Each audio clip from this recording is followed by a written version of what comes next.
अस्सलामुअलैकुम दोस्तों, मैं हूं असलम आलम और आप देख रहे हैं गल्फ़ एक्सपर्ट। दोस्तों, इस वीडियो में कतर के बारे में बहुत सारा लेटेस्ट अपडेट देने वाला हूं। वीडियो के साथ में आखिर तक बने रहें। तो चलिए आज की वीडियो हम शुरू करते हैं।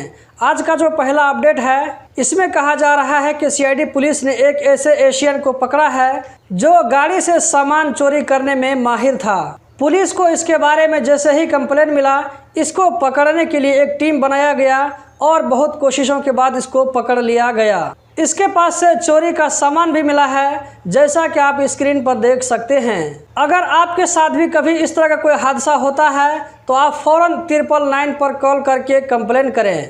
अगले अपडेट में कहा जा रहा है कि अल-खोर सिटी में पैदल चलने वाले लोग आवारा कुत्तों की वजह से परेशान हैं। जगह जगह ये कुत्ते लोगों पर, खास करके बच्चों पर हमला करते हैं। इस बात की शिकायत अल-खोर में रहने वाले लोगों ने की है। आज का तीसरा अपडेट फीफा वर्ल्ड कप 2022 से रिलेटेड है। कल कैबिनेट की मीटिंग हुई जिसमें वर्ल्ड कप 2022 के लिए खुसूसी वीज़ा की मंजूरी दी गई। इसका डिटेल इस वीडियो के आखिर में बताने वाला हूं, तो वीडियो को लास्ट तक ज़रूर वॉच करें। आज का जो चौथा अपडेट है वो है पब्लिक प्रोसिक्यूशन के बारे में, जहां पर 171 लोगों के खिलाफ लीगल एक्शन लिया गया है। इन लोगों को पब्लिक प्रोसिक्यूशन के हवाले किया गया है। इनमें से 170 लोगों ने ऐसी जगहों पर जहां पर मास्क लगाना ज़रूरी होता है, मास्क नहीं लगाया था, जबकि इनमें से एक आदमी के पास में इनके मोबाइल में एहतराज ऐप नहीं था। अगला जो अपडेट है इसको ज़रूर ध्यान से देखें और सुनें। अगर आप कतर में ड्राइविंग का काम करते हैं तो पैदल चलने वाले रास्ते यानी फुटपाथ पर गाड़ी को ड्राइव नहीं कर सकते हैं। आप वीडियो में देख सकते हैं, ये गाड़ी फुटपाथ पर चल रही है।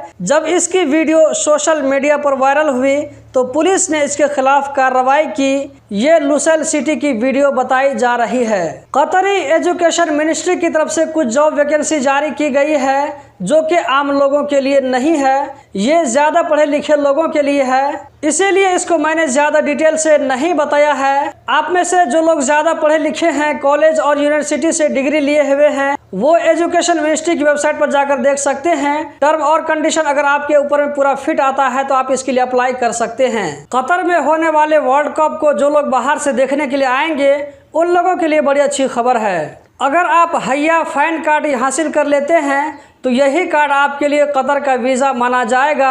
आपको अलग से वीज़ा लेने की ज़रूरत नहीं पड़ेगी। कतर में वर्ल्ड कप को ऑर्गेनाइज करने वाले कमेटी ने इसके बारे में 3 स्टेप बताए हैं। पहले स्टेप में स्क्रीन पर नज़र आने वाले लिंक के ज़रिए टिकट परचेज करना होगा, जबकि दूसरे स्टेप में होटल बुक करना होगा जहां पर आप कतर में रुकेंगे। तीसरे स्टेप में आपको हैया फैन कार्ड के लिए अप्लाई करना होगा। हैया फैन कार्ड मिलने के बाद में आपको कतर एंट्री करने के लिए अलग से वीज़ा लेने की ज़रूरत नहीं पड़ेगी। इस कार्ड के ज़रिए आप आसानी से स्टेडियम तक पहुंच सकते हैं। मैच का टिकट साथ में रखना होगा। गवर्नमेंट की तरफ से ट्रांसपोर्टेशन के लिए जो भी सहूलत दी जाएगी, आप इसमें फ्री में ट्रैवल कर सकते हैं। आपको अलग से कोई भी चार्ज नहीं पे करना पड़ेगा। तो दोस्तों, यही थी आज की वीडियो। उम्मीद करता हूँ ज़रूर पसंद आई होगी। कतर के बारे में रोज़ाना इसी तरह की इन्फॉर्मेटिव वीडियो देखते रहने के लिए चैनल को सब्सक्राइब करें। इस वीडियो को लाइक करके अपने दोस्तों के साथ भी शेयर करें। इस वीडियो को देखने का बहुत बहुत शुक्रिया।